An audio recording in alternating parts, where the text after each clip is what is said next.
All right, everybody, here we go. We should be live. Hopefully it's all working for us. So my question for you today that I thought I'd pop into this poll here in just a little bit we'll get to. But first, to make sure that we're all cranking on all cylinders, that you all can hear me, that I'm sounding okay, go ahead in the chat, give me the emoji that best describes your mood this week. So hopefully we're having some positive vibes here as we tackle APUSH. But in the chat, go ahead and drop the emoji if you can hear me, if we can be okay. Obviously, you could always read the subtitles as well. Those are cranking along this time. But in the chat, what's the emoji that best describes what's going on with you this week, your mood, how it's going? Some of us are doing well, not necessarily even using emojis. Well, that's really good. All right. And Dan is very happy that the quality is better. That's fantastic. It might have to do with the brand new computer that I just got. Little stimmy money going towards some of this stuff. Some of us are doing all right. We got some, all kinds of emojis coming in. All right, I'm glad this is working out. All right, sounds like we're hearing each other.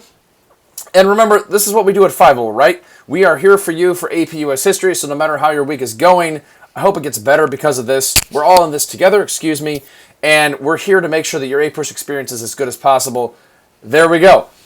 All right, so glad to see the chat is popping. A reminder of a couple of logistics before we get too involved in this stream. First of all, remember this stream is being recorded, so if you want your name to be a little bit different as it appears publicly, now is a good time to be able to change that. And also make sure you're following 5-0 for all the goodies on the social medias as well as on the Discord. Remember, after this, we have a bonus extension Discord chat with our amazing TA, Thomasina, who's going to be leading some questions and also talking about, all right, what other questions do you have that we maybe didn't get to here? Maybe some additional practice. It should be really good. She's fantastic.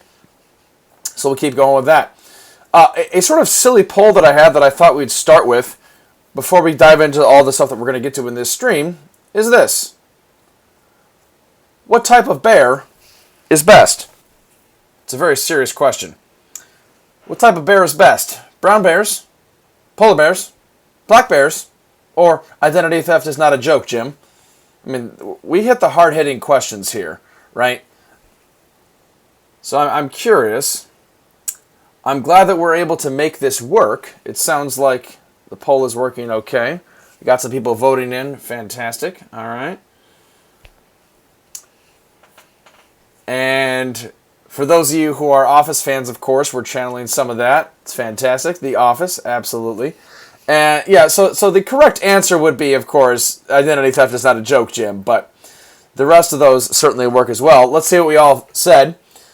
Oh, I'm glad all the different kinds of bears got some love. All right, and let's be honest, polar bears, they could take all the other bears in a heartbeat, so watch out. Watch out. So, all silliness aside, thanks for your participation. Couple of logistics. One, if you have big overarching questions, the Q&A is open, and you are able to ask Q&As below the stream. Upvote ones that you find helpful. Obviously, we'll try to address as many of those as we go, but especially if they're big picture, maybe wait and see if we cover them in the normal stream, because we're talking about Period 5, Unit 5. If you have small questions as we go, the chat is a fantastic place to go for there. And Thomasina will be sort of helping us out and answering some of those really small ones along the way. And yes, we forgot about panda bears. Tabitha is correct. We should have had that in our poll earlier. Sorry, they only give us 4 options. So what are we doing tonight? Well, a couple of frequently asked questions from the 5-0 Discord. That's always going on and always talking about stuff. We're talking about exams in 2021 just briefly. There's the Period 5 content review. We're going over Period 5 tonight. We got some practice questions, as always, along with some documents, some study tips. The study tips are going to be relatively the same to what you've seen before, just tailored this time to Period 5, and then question and answer throughout, but especially at the end if we have some time. So we'll see what happens. Let's dive right into it. Alrighty. So, some of the 5-0 forum FAQs that we were looking at. First of all, someone asked, is there a recommended length for an SAQ? If a question asks to identify one historical event or development, should I identify more than one? I thought these were all fantastic and great questions. I would say about 2 to 3 sentences per question, and that would mean 2 to 3 per A, 2 to 3 for B, 2 to 3 for C. So we're talking using that good old ACE method, right? So you want to be able to use one vocab word and use it really well. If you're doing more than that, I'd say it's either overkill or you're wasting your time and not getting to the rest of the questions. So I would advise you to use one vocab word. Maybe you call it SFI in your class, specific factual information. Maybe you call it a vocab word. Either way, you need to be doing it really, really well. So drop the vocab and then define the vocab and then connect it to the question. Tell us how your vocab word answers the question that they're giving you, right? So that's one way to go about it. Maybe you use a different acronym in your class. I use ACE in my class, but there's a variety of ways of addressing it. Either way, the main point here is use one and use it well, right? Don't just keep making a whole bunch of references to random vocab that you never actually explain or never actually tie into the rest of the question. Another question was, should I quote documents in a DBQ? The short answer is no. Should I cite a document in a DBQ?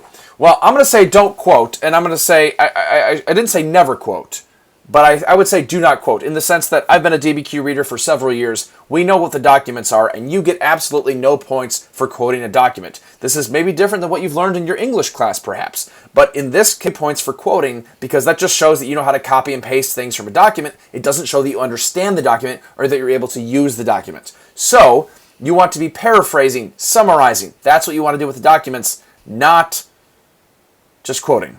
Now, maybe a couple of words here or there, sure. If you see the phrase manifest destiny in a quote, sure, you can quote that. That's not an issue.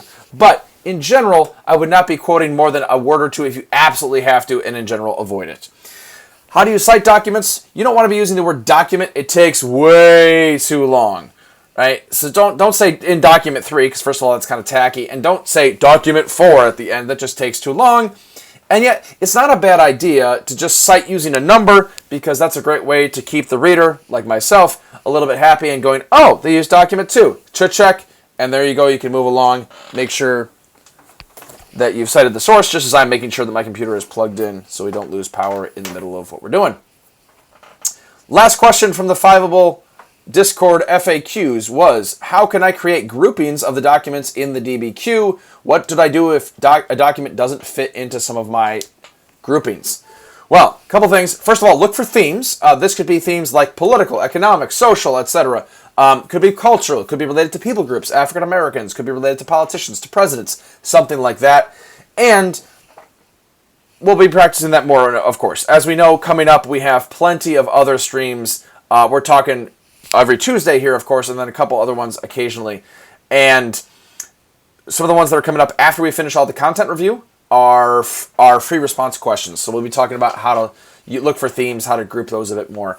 And then, you know what? If a document doesn't fit into any of the groupings, make it its own paragraph. There's no rule that says you have to have at least 2 documents per paragraph. That's just kind of a handy rule of thumb to keep in mind if you'd like to. But if it doesn't work, don't worry.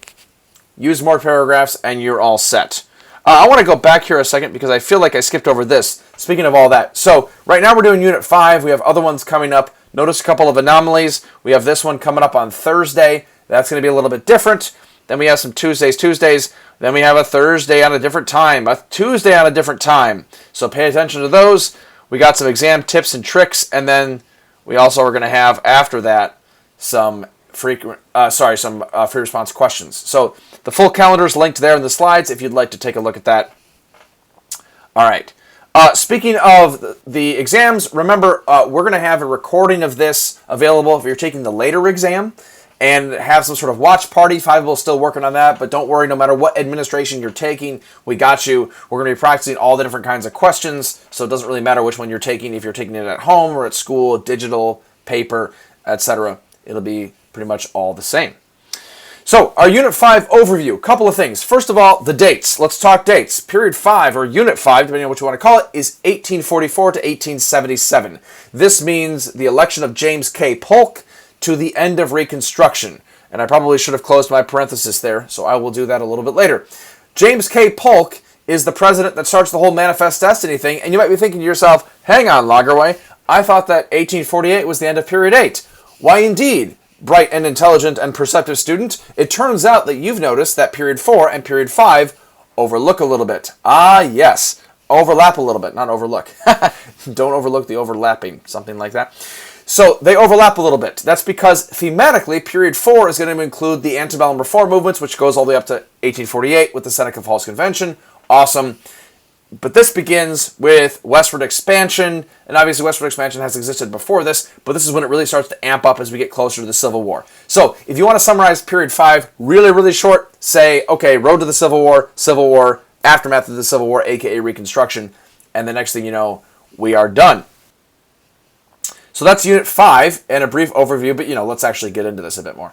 So, first of all, this painting, you probably saw this painting somewhere in your class. We could spend a whole hour discussing this painting in a variety of ways, but that giant angel lady, her name is Columbia, District of Columbia, Washington, D.C., right? Columbia being sort of the female representation of America early on. You get to be Uncle Sam later as we get more aggressive, I guess, but Columbia is the representation of America early on. She's moving westward, as you can tell. Notice, by the way, the sun is setting in the east. There's a lot of quote-unquote civilization there, right? She's moving westward. She's bringing a school book in her hands. She's got a telegraph wire. So we're talking about Manifest Destiny moving west. Hopefully you associate this picture with Manifest Destiny anyway, but there's all sorts of stuff going on, right? We got the bison. We got the Native Americans. And those two are both running away because they're seen as wild and uncivilized and maybe even less than human. Ooh, this is getting kind of racist and dehumanizing already. Not great. We got the fur trappers, we got the explorers, the Pony Express, the mail, the trains. So notice civilization is moving west, bringing with it light and getting into the darkness. So there's all kinds of white supremacy nonsense going on here in the midst of Manifest Destiny. But, we're getting ahead of ourselves here. So, Manifest Destiny. What were some of the motivations for this? Well, first of all, as we have already alluded to, it seemed like it was a God-given mission to those people. And remember, we as historians are not here to judge in terms of, did people actually hear the voice of God or not? Did the Mormons really hear? No. The magical phrase that I always teach my students is, they thought. Because did they think that God was calling them west? Yes. Was he? Right? Plenty of different opinions on that, right? Oh my goodness. So we just say, they thought. So, they thought it was their God-given mission to move westward, and when I say they, I mean, turns out basically white Europeans on the East Coast moving west and kicking Native Americans, Mexicans, and Canadians out of the way.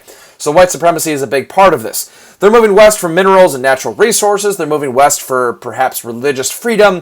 Think of the Mormons we mentioned last time a little bit with the Transcendentalists and other antebellum reform movements. And then there are some things you need to be aware of with Manifest Destiny, Texas and the Mexican-American War. There's the whole Remember the Alamo. There's the, annexing Texas in the first place, and the Mexican Cession. We'll deal with that a little bit more later. And later on, we're going to get the Homestead Act. Keep in mind that the Homestead Act is passed during the Civil War, and so Manifest Destiny continues on, and it is a theme. In fact, some of the questions last year from the College Board involved Manifest Destiny continuing on through the time of imperialism. So don't forget, Manifest Destiny, still a thing, even later.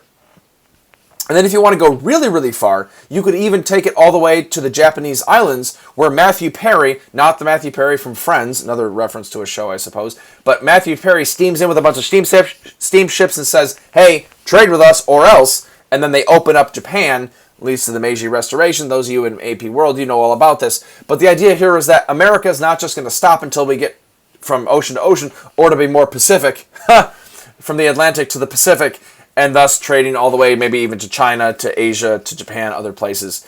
And then, as I mentioned, make sure you talk about the comparison to imperialism. The idea continues on. Manifest Destiny just moves overseas at that point with the Spanish-American War, but we're getting ahead of ourselves. It's not Unit 7, Lagerway. What are you doing? All right, so here's a wonderful map you can find from Wikipedia. It kind of summarizes a lot of the westward expansion stuff. There's a bunch of stuff you could unpack here. We're just giving you a broad overview. Louisiana Purchase already happened. You could talk about the Oregon Territory with Polk. That's the 54-40 fight, right? And we'll talk about Texas annexation a little bit more in just a second. So, and the Gadsden Purchase. Ooh, I do love the Gadsden Purchase. Hopefully you saw that YouTube video from the Jimmy Fallon in your class. Please. So, the Mexican-American War. Remember, there is a dispute as to what Texas's border is. James K. Polk is the president. He is a Democrat, which means he is very pro-expansion, as opposed to the Whigs. If you want a little bit more on that, see last week's Unit 4 discussion between the Whigs and the Democrats. And so he decides to send in some American troops into the Nueces Strip. It's disputed territory in the green. and they get attacked by Mexican troops because they're invading Mexican territory, right? And Lincoln, there's this guy named Lincoln, Abraham Lincoln, maybe you've heard of him, and he continues to say, I'm not sure that we were attacked on American soil, like you claim, President Polk, so can you show me the spot? Because it seems like this is disputed territory, not necessarily our territory. And so there's some debate about that. But eventually, the United States is going to invade Mexico after there's in retaliation, take over a whole bunch of territory, kind of use it as an excuse. And the Treaty of Guadalupe Hidalgo is going to end the Mexican-American War. And there we go. The Mexican Cession happens where the United States takes over the Mexican Cession, aka a huge chunk of territory. Unfortunately, a lot of this is motivated by racism, right? Take the area with a lot of resources, but not a lot of brown people. Why didn't the United States take all of Mexico? Again, racism is kind of an answer. So, there you go. So the Mexican-American War leads to all of this territory being taken. Hey, this is great. I mean, look, it's all this area and sort of this, I don't even know what color you call this. What do you call this? Like burgundy, pink, light pink? It's not quite lavender. I'm not sure. Either way, here's the Mexican Cession. Well, don't worry. We've solved problems like this before. We know as we move west, we have to deal with, are the states going to be free or are they going to be slave? But no worries. We have this magical thing called the Missouri Compromise. Why don't we just extend that Missouri Compromise line all the way to... oh, shoot. So it turns out that California is a problem. California is a ginormous state, but... oh, wait. Ha! What am I saying? California won't be a problem. There's not enough people there to become a state. They need to have at least 50,000 eligible white men voters. And let's see. Wait a minute. Oh, shoot. There's that whole California gold rush in 1849. That leads to a ton of people moving there all of a sudden. Thus the San Francisco 49ers, right? And then that leads to us needing the Compromise of 1850. So the Treaty of Guadalupe Hidalgo gives all that land to the United States, but then there's the California Gold Rush. A bunch of people move out there, and the question is, oh my goodness, California as a state, how does that work? Can the Missouri Compromise line work? Yikes, not so much, because California is large, and it's going to be on both sides of the line. So we need our friendly neighborhood statesmen to be able to have some sort of compromise, really almost an appeasement, right, from the southern slaveholders. And that's going to be Henry Clay. Henry Clay goes before the House and says, all right, before the Senate and says, all right, let's have a compromise. We've had the Missouri Compromise before. Compromise of 1850, 30 years later. So the Missouri Compromise had a decent run. Compromise of 1850 is going to involve a bunch of different parts. Now, I'm going to say two big parts. As I always recommend to you during this time, you don't want to get lost in the details and just get absolutely overwhelmed with details, right? Do not lose the forest because of the trees. You want to make sure that you know the Compromise of 1850 involves California becoming a free state in exchange for the South getting a new Fugitive Slave Act. Got to stay hydrated, folks, right? Now, there are some other parts of this as well, such as popular sovereignty in Utah and New Mexico and no slave trade in D.C. Those are a bit minor, so if you forget those, don't worry. But the new Fugitive Slave Act, because remember there was a fugitive slave clause already in the Constitution, the new Fugitive Slave Act compels Northerners to return slaves. Yikes. So that means they're being deputized, and it means that they're being forced to do something they don't like that's going to lead to problems later. You know, something called regional and sectional conflict. Hey, what do you know? So that's going to lead to all sorts of problems. And let's dive in. First of all, we're going to have ourselves immigrants. We talked about this last time a little bit. New immigration is coming about. The Irish and the Germans. That leads to nativism and the Know Nothing Party. That'll eventually merge with the Republican Party, but that doesn't exist yet. So there is some anti-immigrant bias happening during this time period, like a lot of other times in American history. Slavery is going to be huge. I mean, notice the picture. That's a picture that I took a little while ago. It was about a year and a half ago, before COVID, when we actually traveled and stuff like that. And that was a picture of a cotton field down south. Remember, the Founding Fathers think that cotton is a good crop, but they think slavery is going to go away because it's not that profitable. And then suddenly, oh man, we have that cotton gin, and it makes slavery pay. So slavery continues to be a problem. There's a sectional conflict between free labor and manufacturing. There's a lot of free labor in terms of immigrants up north, right? Immigrants move to the northeast. That's where the jobs are. A lot of urban areas, not so much to the south because they can't compete with free labor. Slave labor and agriculture is going to be mostly in the south. So there's a difference in economy. There's a difference in labor. And then we're also going to see abolitionism. Remember, we don't want to monolithicize, to coin a term, I suppose, and pretend that everyone up north is an abolitionist or that everyone down south owns slaves, right? Turns out about 25% of Southerners owned slaves, and abolitionists were always a sizable minority up north, but they were loud and they let you know it, right? It's kind of like that friend that gets that new hobby of some sort. I'm not going to name one because I don't want to, call any of you out or throw any shade at anybody. But, that friend that gets a new hobby and just can't stop talking about it, like abolitionists, understandably so, go, hey, you know what's terrible? Slavery. And they don't let America forget it. And so they keep throwing it in their face. We'll talk about that in more detail in just a second. But everybody down south assumes everybody up north is an abolitionist, and people up north assume everybody down south is this rabid, racist, loving slave owner. And so we start to see the polarizing of the debate, and that's not great. All right. Speaking of abolitionism, let's talk about some more divides over slavery. We got these two gentlemen right here. Upper right corner, give you a chance to guess who that is, as well as the mural in the middle. Who are these gentlemen? You're not typically asked to identify them based on paintings, but being slightly familiar with it might not be a bad idea. So upper right corner, middle one.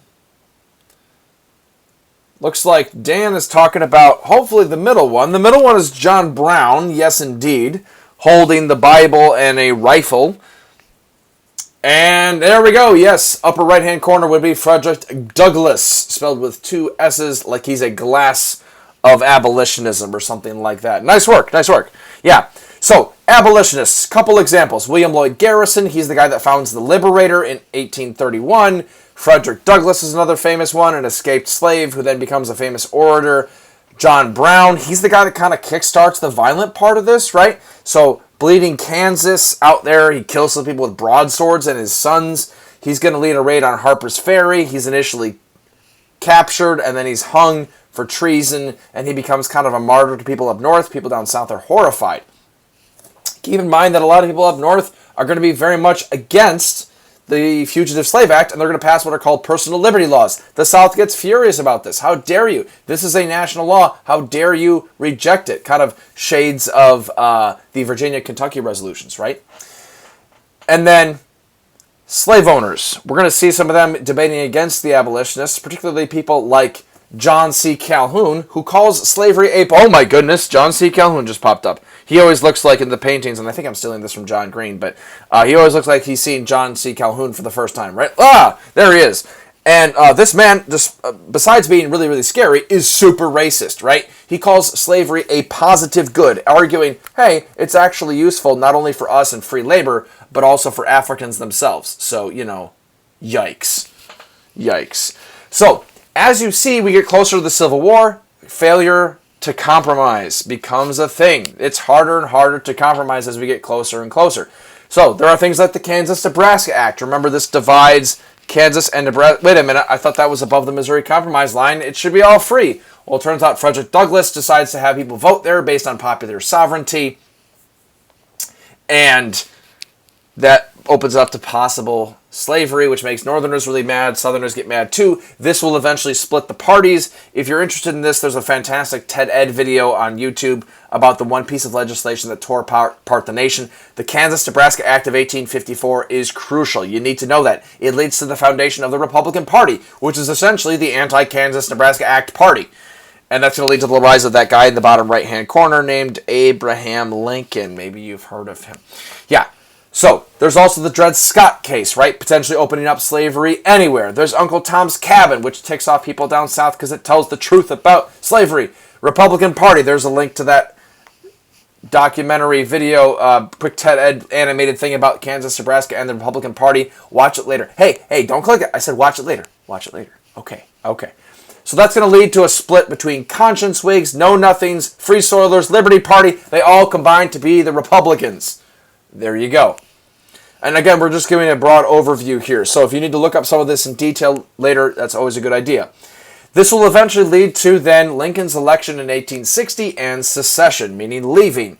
Southerners are so afraid of Lincoln being elected without any Southern votes that they're going to threaten to secede, and they say, I'm out of here even before Lincoln is inaugurated. Remember, elections are in November, of the even years, and then inaugurations at this point anyway are in March of the odd year following. So just like Biden was elected president in November of 2020, but not inaugurated until January of 2021.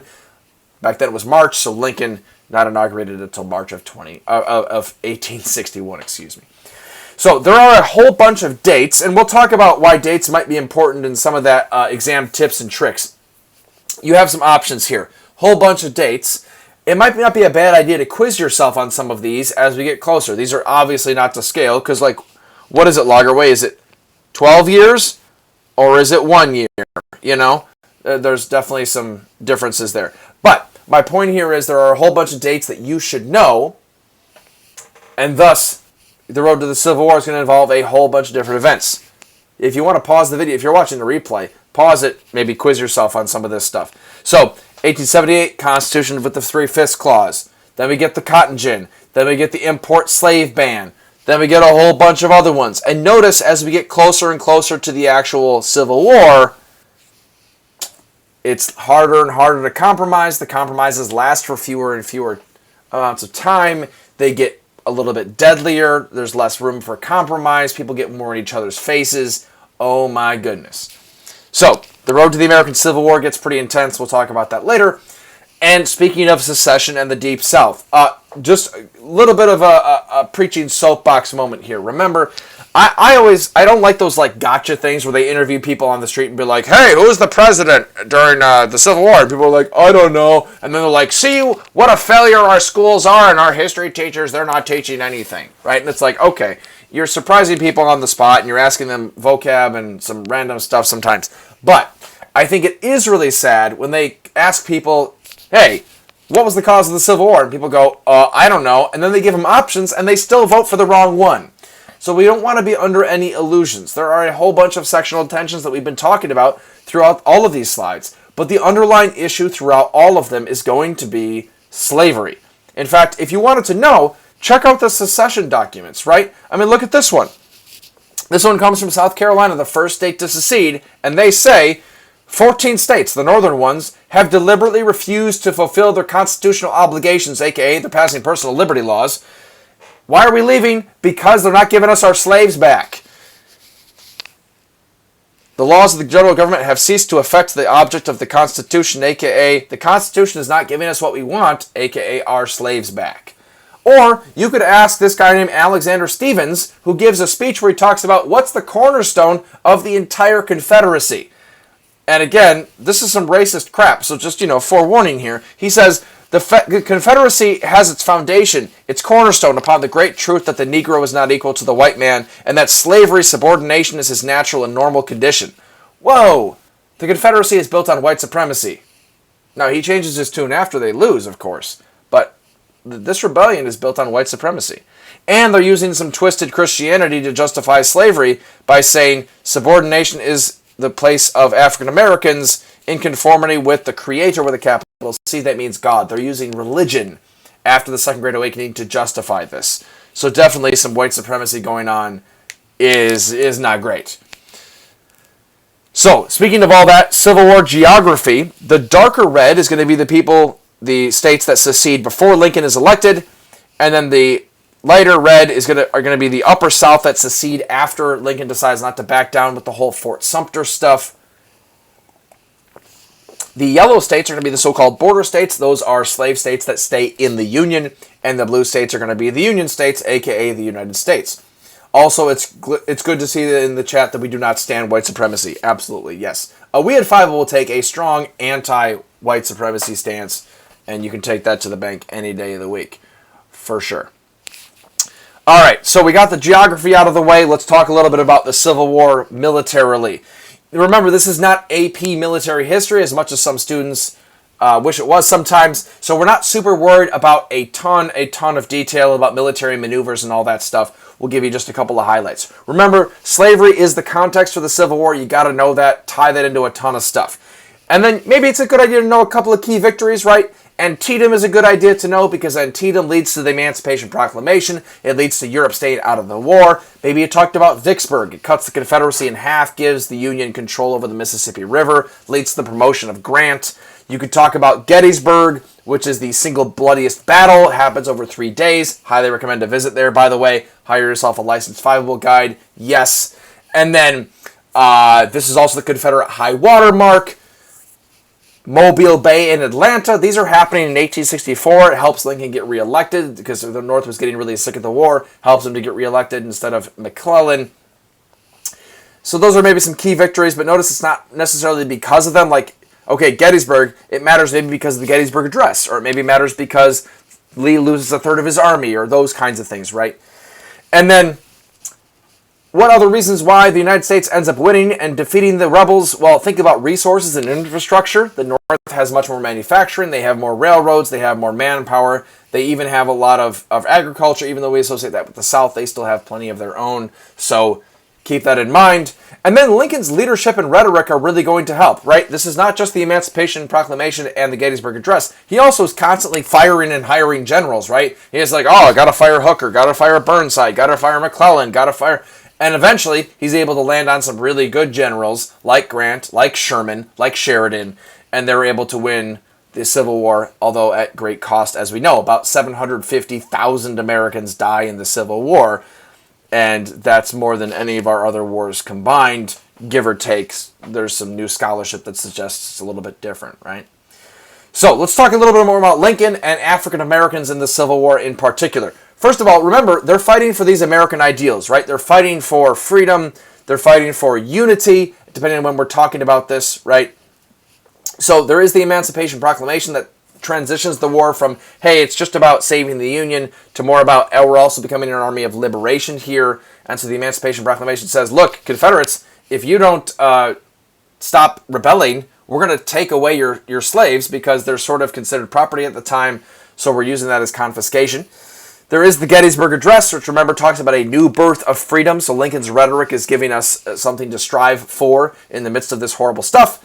We talked about how slaves could be taken away from their southern masters. Enslaved people are obviously people, but back then they were viewing them as property. Remember that word chattel? And so they were considered contraband. Think like if you're selling drugs at school, which you should never be doing, the cops can not only just take your drugs, they could take your car if you're selling drugs out of your car, right? So confiscating property used to do a crime. Well, in this case, the crime is treason, and they're using enslaved people to commit this crime. So goodbye slaves. As the Union Army advances, it becomes an army of liberation.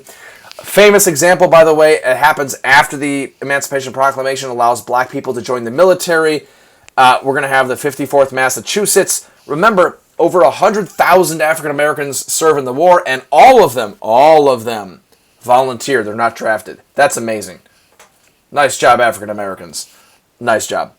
Couple more government policies, some of which are a little bit more sketchy. Lincoln ends up bending the rules a little bit. He suspends habeas corpus, which means he can lock people up for as long as he wants if he doesn't like them. That's a little bit sketchy. That's some constitutionally sketchy stuff. But he does it in order to do things like prevent Maryland from seceding and therefore surrounding D.C. with enemy territory.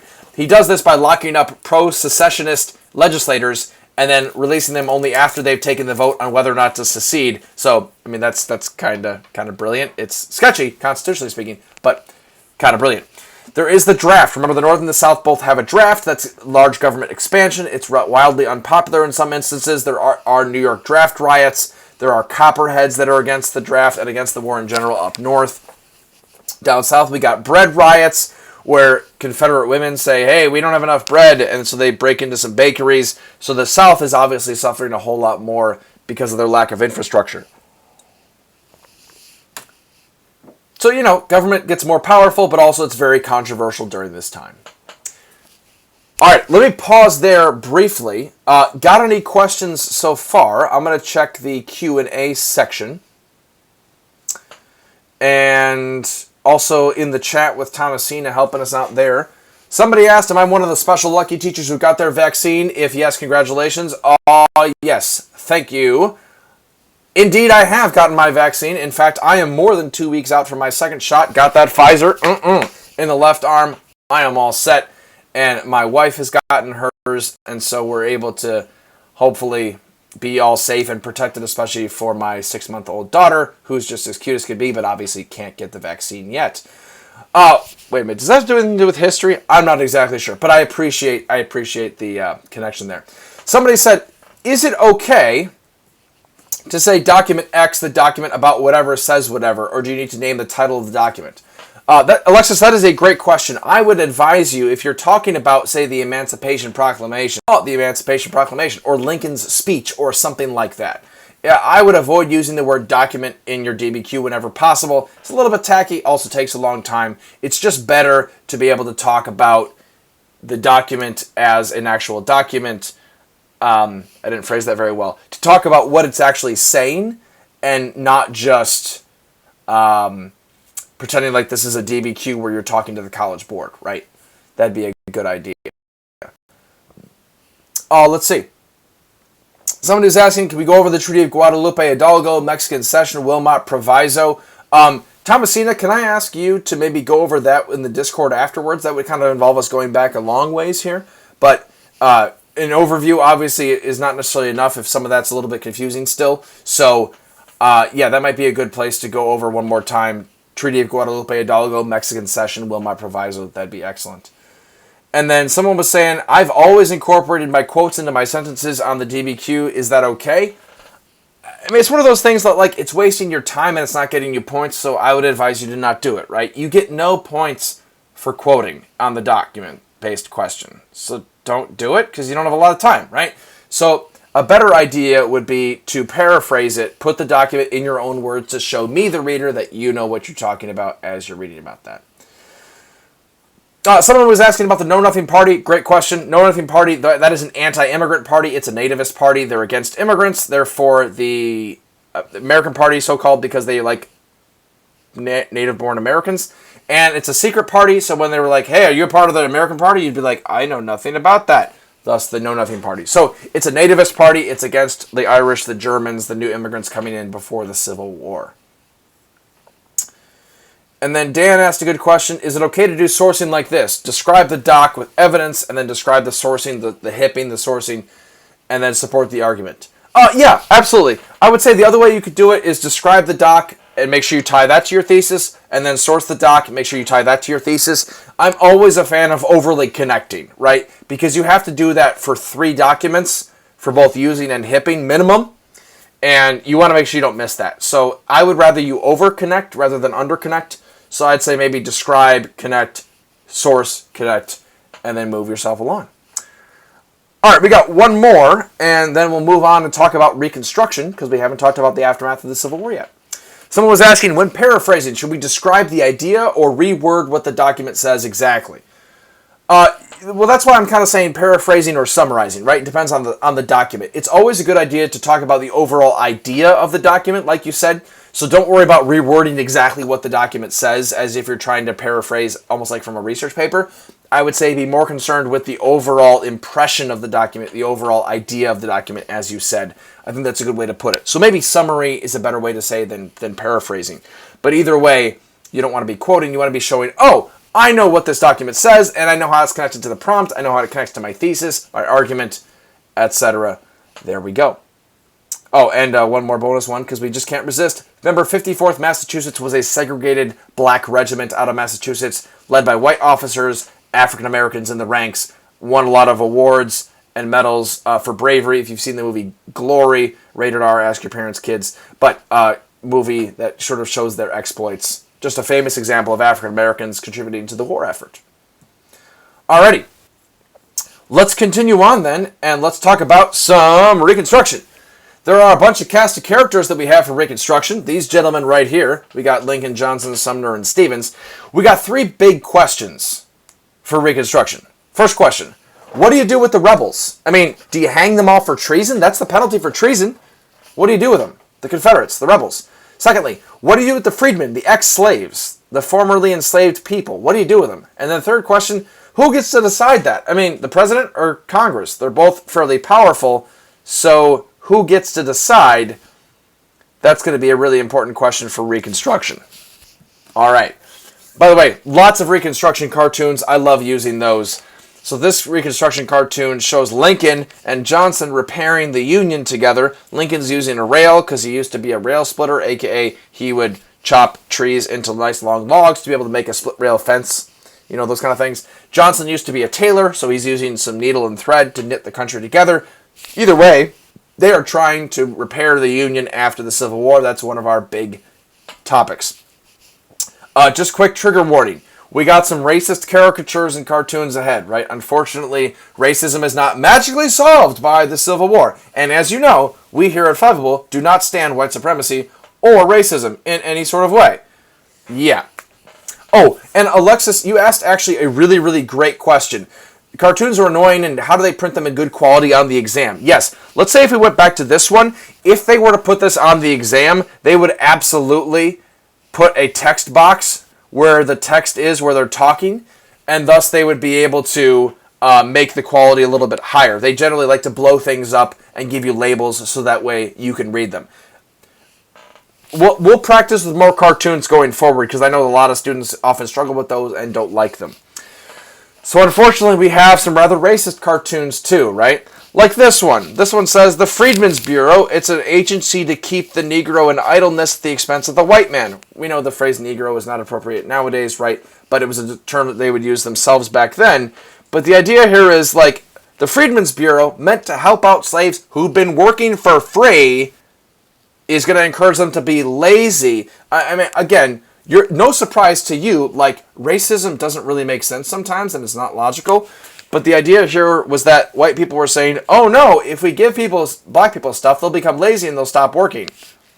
So President Johnson is going to be doing things like vetoing the Freedmen's Bureau that tries to help out. I mean, my sassy next thing is, wait a minute, who worked for 250 plus years without pay to build American wealth? That'd be the African Americans. Yes, indeed. So no sense worrying about them being lazy because we're helping them out. So, Reconstruction, President versus Congress. Andrew Johnson is messing with the Constitution, and boom, he gets slapped by Congress. Oh, man. So, the Freedmen's Bureau, he is constantly vetoing that. They constantly are overriding him. It's not very good. And he eventually gets impeached. There's some details in that. I wouldn't worry about the details. Congress impeaches Johnson. He's found not guilty by just one vote. A lot of bribery going into that. But either way, after Johnson gets impeached, he's kind of taking the backseat because he knows he got really close to getting removed. So after that point, radical Republicans take over. And they're radical because they, le gasp, he said sarcastically, want to give equal rights to black people. Could you imagine such a thing? Sorry for all the sarcasm today. So they decide to put troops down south. They pass the Reconstruction Acts, and they're going to put federal troops down south in order to protect freedmen from these guys. Notice the KKK label in the background, right? I mean, these guys with bullwhips and guns are trying to go after this freedman who wants equal rights, but the troops down south are going to stop them. I love this cartoon. It comes from one of my favorite cartoonists, Thomas Nast, and he's writing in Harper's Weekly to say, look, Columbia says, shall I trust these men, these Confederates that are asking me to pardon them? And I can't trust this guy? Are you kidding me? This guy's a Union veteran. I mean, look, he lost a leg in the right-hand side. He's a Union veteran. Just because he's black, I shouldn't trust him? That's ridiculous. My goodness. He put his life on his line, gave a leg for his country. I absolutely should trust him. So the left-hand side is labeled pardon. Should we pardon the Confederates? On the right it says franchise. Remember, franchise is a fancy word for vote. So there you go. So Reconstruction is going to change the U.S. in a whole bunch of different ways. First of all, federalism shifts, right? The federal government gets more power. It's going to be lording that power over the states, mostly the southern states that are rebellious. But it's going to lead to a governmental expansion in general. And the Constitution is going to change. We got 3 big amendments. The 13th Amendment, no slavery. The 14th Amendment, equal citizenship, equality under the law and citizenship for African Americans. And the 15th Amendment, voting rights for African American males. Hey! By the way, 13th, great documentary on Netflix, highly recommend that. And then there are some other ones that deal with some of these other amendments you could look along the way. I can't remember the title of it off the top of my head now. It's a Stacey Abrams documentary about voting. Lots of good stuff there. This sounds great. All right, equality, no slavery, voting rights, sounds great. The problem is, oh no, loopholes. Lots of loopholes. Now remember, 13th Amendment passed in 1865. 14th Amendment passed in 1868, 15th Amendment passed in 1870, so this is during Reconstruction. And I want to be very clear here because this always trips people up, right? A lot of these loopholes are going to occur during Reconstruction as well as after. So during Reconstruction, there's black codes, right? Basically slavery by another name. There's convict leasing, aka rent a slave. Wait a minute, I thought slavery was gone. Well, it turns out if you can accuse black people of bogus crimes, you can lock them up and make them work for free. There's violence and intimidation through the KKK. President Grant has to slap that nonsense down with the Enforcement Act. Sharecropping, aka debt farming, right? You get caught in this cycle of debt, which is not good. Then you also have the Supreme Court that's going to have a whole bunch of cases that basically undermine the 14th Amendment, make it not apply to people, make it not apply to... It's going to undermine a lot of these things. Eventually, after Reconstruction, crucially, after Reconstruction, you're going to have things like Jim Crow laws, grandfather clauses. That's the father of Santa, right? Oh, no. Oh, sorry, the grandfather clause says, look, all these loopholes don't apply to you if your grandfather voted before 1865, aka you're white. So you don't have to pay a poll tax, you don't have to take a literacy test if you can pass a grandfather clause, aka your grandfather voted before 1865, aka only white people. I mean, notice the justification is like, well, you come from a long and proud tradition of voting in your family and being engaged in civics, and it's like, well, it's really just about making sure that black people can't vote. So that's what we talk about, being grandfathered into something. That's where we get this from. So the grandfather clause. But there is some good stuff for African Americans. We're going to see some of the first African American senators, governors even, like PBS Pinchback, fantastic name. And they're going to see lots of black representation for a limited time during Reconstruction, like Hiram Rebels and Blanche K. Bruce. Some of the pictured there, some of the first African Americans to serve in the Senate. That's amazing. We got Frederick Douglass. He's going to be continuing to fight for rights of everybody. W.E.B. Du Bois, Booker T. Washington, see more of them in period 6. We'll get back to that. And then there's things like Mound Bayou, right? African Americans are establishing their own communities, their own ways to help each other. Absolutely. And I'm sorry, I should have mentioned this earlier. SCOTUS cases, Supreme Court of the United States. Too many acronyms. Thanks for helping us out in the chat there. Nice job. Exodusters, ex-slaves moving west. And then, of course, women. Wait a minute. Women? Well, remember, women are left out. The 15th Amendment says you may not stop someone from voting because of race, color, or previous condition of servitude. Says nothing about sex. So women are still excluded from the right to vote, much to the bitter disappointment of many of the people like Elizabeth Cady Stanton, etc., who had long been fighting for African American voting rights as well. I mean, look at some of these loopholes, right? This one says, of course he wants to vote the Democratic ticket. The Democratic reformer says, you're as free as air, ain't you? Say you are, or I'll blow your head off. Like, violence and intimidation, oh my goodness. Violence and intimidation, that gets people to vote a certain way, so there's maybe not as much freedom as we would like. This famous cartoon, oh boy. This one was an SAQ a few years ago, and this destroyed people.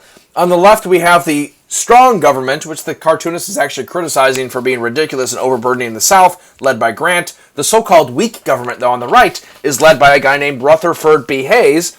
Again, stealing from John Green, we're going to call him Rutherford B. Hayes, because the election of 1877, you can see that toward the bottom with the dates there, Grant is president for 2 terms, and then 1877 is the end of Reconstruction.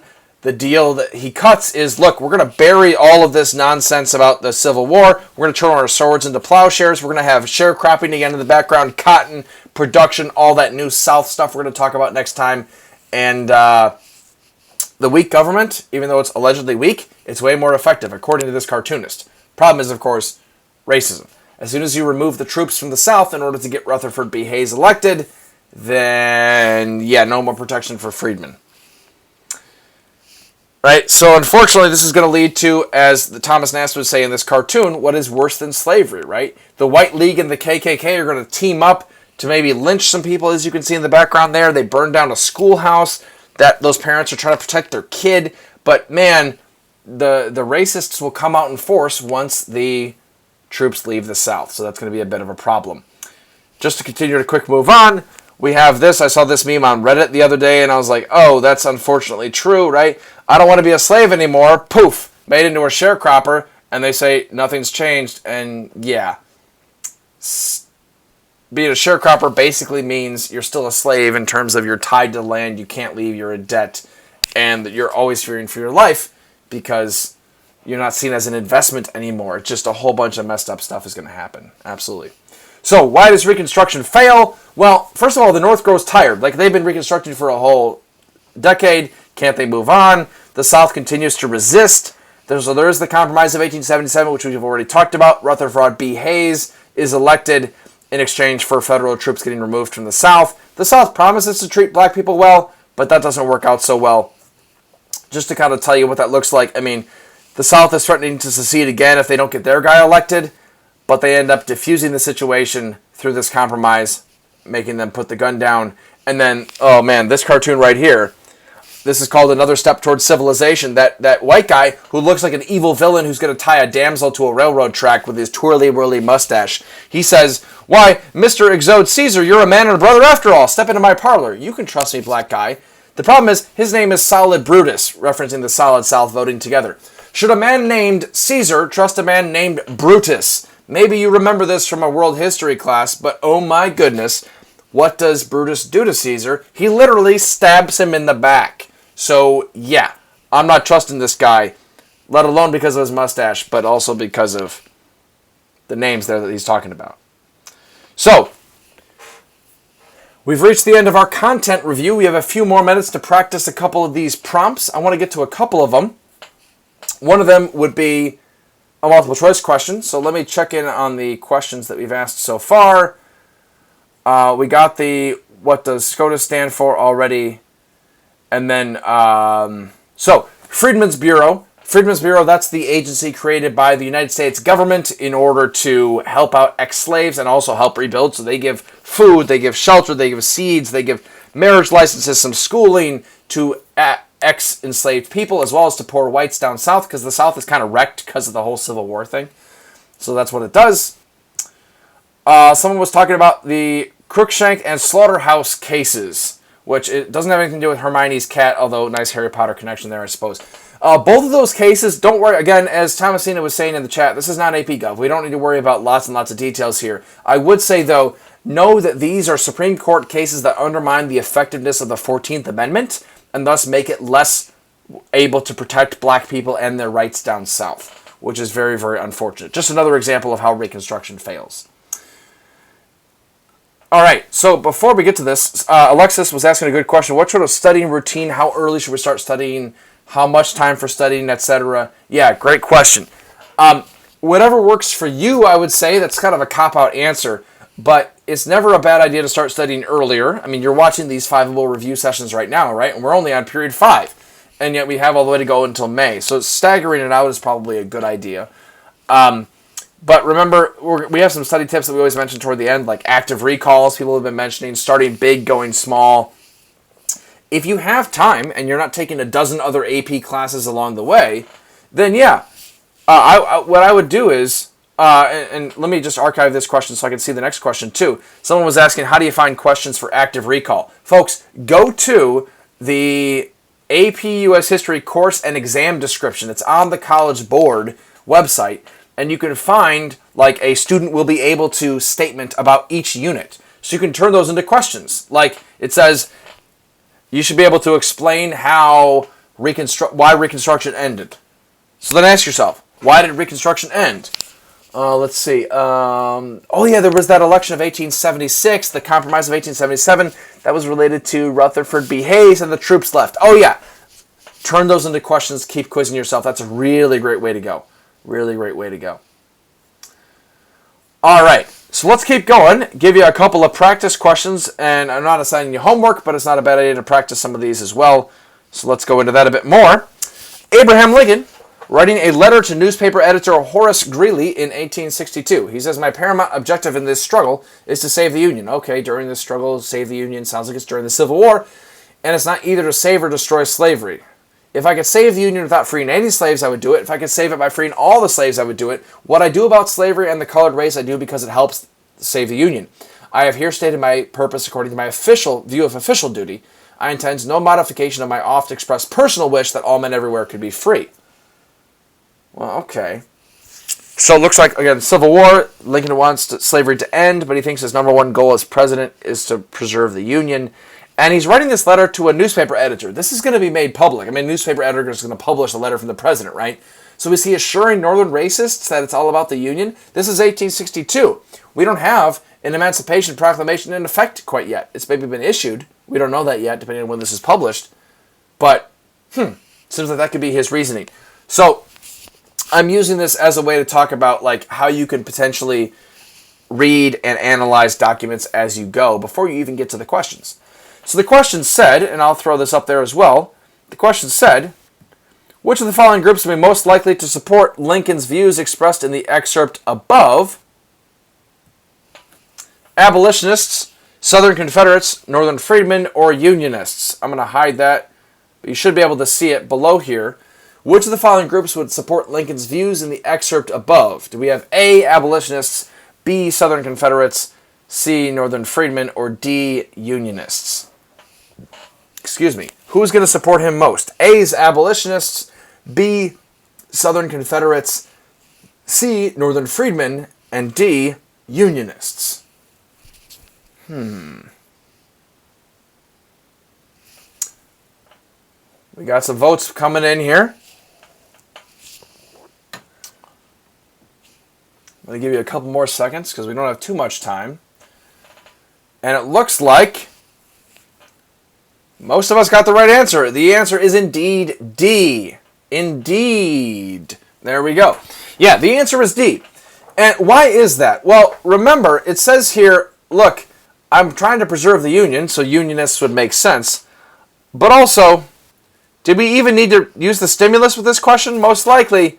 But you also got to know, abolitionists want slavery to end right now. Southern Confederates don't want slavery to end. Northern Freedmen would want a whole bunch of freedom. And then Unionists are more concerned about the Union than they are about slavery. Hey, even if you didn't have time to pick, I'm sorry about that, but I'm sure you would have gotten it. You were playing along. Here is a nice SAQ, and you could certainly use this for your own practice. We're actually not going to cover this in any detail tonight.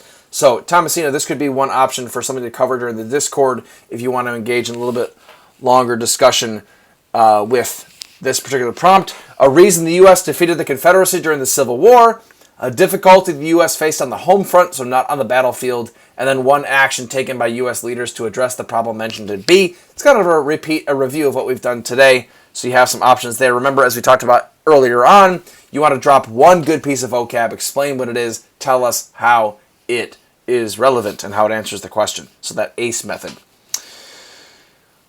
One possible long essay question or document-based question could be evaluate the extent to which attitudes regarding civil rights changed between 1857 and 1877. So we're talking Dred Scott all the way to the end of Reconstruction.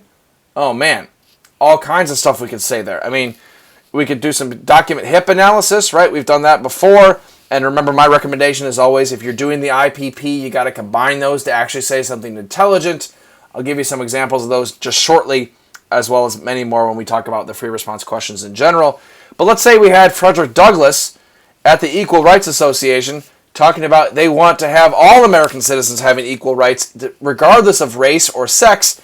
So it sounds like Frederick Douglass is saying, look, the 15th Amendment is great. Let's have that, but we also need voting rights for women too. So you could throw that in there. That would be something interesting and a little bit, that's some complexity, right? Absolutely. So think about that a little bit. Second one that I wanted to show you a bit more would be this. Now this, if you get this question, oh man, this is a nice question. Lots of vocab you could potentially use. Evaluate the extent to which debates over slavery changed from 1820 to 1860. All sorts of vocab words you could use. I gave you kind of an example here. Here's my potential opening paragraph with contextualization and a thesis. I said, look, slavery constantly haunted the young United States, talking about new territories, the international slave trade, internal expansion of slavery. Those are some potential pieces of vocab. But Simra asked a great question that I'm kind of answering here. How many pieces of evidence are needed? Well, technically you need one for contextualization and then at least two in your body paragraphs, so that means 3. But you should also scatter them in a DBQ throughout your HIP analysis as well, as we'll see in a little bit here. So we're talking about gradual emancipation. We're talking about setting the stage with the debates over slavery. Here's my argument. Although slavery remained consistently a sectional issue, it's always sectional, North and South, debates over slavery became more polarized by section, they became increasingly violent, and they became less prone to long-lasting compromise. Those are 3 options that I came up with. You could make this into an LEQ if you wanted to pause the video or come back to this later and then come up with your own pieces of evidence to be able to support this. Awesome. That's one way to sort of actively recall as well. Well, I decided to use this as a DBQ, and I was like, hey, there's Uncle Tom's Cabin. Let me hip this sucker. So let me potentially do it this way and say, look, the abolitionist movement increased in volume. That ties back to my thesis. One abolitionist, Harriet Beecher Stowe, wrote a novel, Uncle Tom's Cabin, to expose the atrocities of antebellum Southern chattel slavery. To expose what it was. Oops, there's a little bit of a typo there. Hey, this is a friendly reminder that DBQs are not graded based on grammar. You're okay. So, even if you have a little bit of a typo there, definitely put that in there on purpose. Yes, yes. This book became widely popular as indicated in some of its advertisements, and thus I'm referring back to the actual document itself, talking about what it said. And why does this matter? What's the historical context? The book increased support for abolition, but made the South really, really angry. So notice I'm summarizing what it said. I'm giving you some historical context. Even earlier, I talked about Harriet Beecher Stowe exposing the atrocities of Southern chattel slavery. That's kind of her purpose and point of view. Then, as a way to get some outside evidence, as you need to have, I gave an outside evidence extra example. William Lloyd Garrison was also an abolitionist, and he published an anti-slavery newspaper, The Liberator, etc., etc. If you were to see this one, you could talk about John Brown. Here's another example. I'll let you have time to look at that a little bit later if you'd like to. Feel free to pause the video if you want to watch it later. But how do you use it? You got to summarize it. How do you hip it? Maybe there's some outside evidence involved too. Whatever it is, drop as much vocab as you possibly can, right? Drop as much vocab as you possibly can. Now, here's the thing. I'm seeing some people talking in the chat here. You do get to have a modified version of the rubric. It's a bullet point version. It's not a full version. So it's worth your time to know what the points are, right? It's not too detailed, as Thomasina is saying. She's fantastic, getting there already. But it's a good idea to be slightly familiar with it so you don't have to use it way too much, because you don't want to spend all your time looking it up, right? So, a couple of things. I'll just go through this. We've already addressed a lot of questions. Remember, think about those historical thinking skills. What's the context of stuff? Compare and contrast. Maybe it's comparing and contrasting the North and the South. What are the causes, the effects, the causation, and then change the continuity over time. We've talked about active recall. We've talked about watching Fiveable. We'll be here next week as well. That'll be awesome. Historical thinking skills gave you a couple examples here to think about, right? Comparing the North and the South. Talk about the effects and the causes of the Civil War. That could be one way to go about that. You could fill out the rest of that chart. You could talk about rights for African Americans over time and what happens there. Again, think about, have rights increased, decreased, gotten more political, gotten more economic, right? A whole bunch of examples. And then here's a couple possibilities for you. I thought I'd just give you a whole bunch of these. So that way you could talk about, what can we compare, contrast? What can we talk about causes? What might change over time? Potential LEQ, SAQ, and DBQ prompts. Feel free to use those as you talk on Discord as well if you'd like to. And then study tips for Unit 5. Remember those start and end dates. That's a good way to go about it. Think about the big topics, the big themes. Culture and politics are huge. African American rights, political rights, the Civil War. That's your big topic before and after. Alrighty. Let's see here. Yeah. Somebody was asking about the home front during the Civil War. Check back a little bit. Maybe watch the replay or go back in the slides. We talked about that a whole bunch. That'd be a good idea. Somebody was asking about economic trends during this time, during the war and Reconstruction. That's kind of actually a part of Period 6 because Period 6 overlaps with this a little bit. So Leslie, great question. I would say it's going to overlap and going to be the rise of industrialization. The North industrializes very heavily during the war, so keep that in mind a little bit later. And then Sully was asking about tips for evaluate the extent questions. This just means talk about, was the change big, small, increasing, decreasing, north, south? Where is it? Maybe give it a direction or a magnitude. We'll deal with that more with the free response questions, and we should be all set. All right. Well, that about wraps it up for our folks. Remember, we got trivia happening tomorrow night, 10 p.m. Test yourself, see how well you did, do some active recall. Hey, on what we covered tonight. That'll be awesome. The conversation continues on Discord. This will be great. Good luck to those of you that have your APUSH tests tomorrow or coming up. You folks got this. We are in it together. We know what we're doing because we got each other, right? So we'll see you next week. Looking forward to covering period 6 with you. See you on Discord as well as we continue.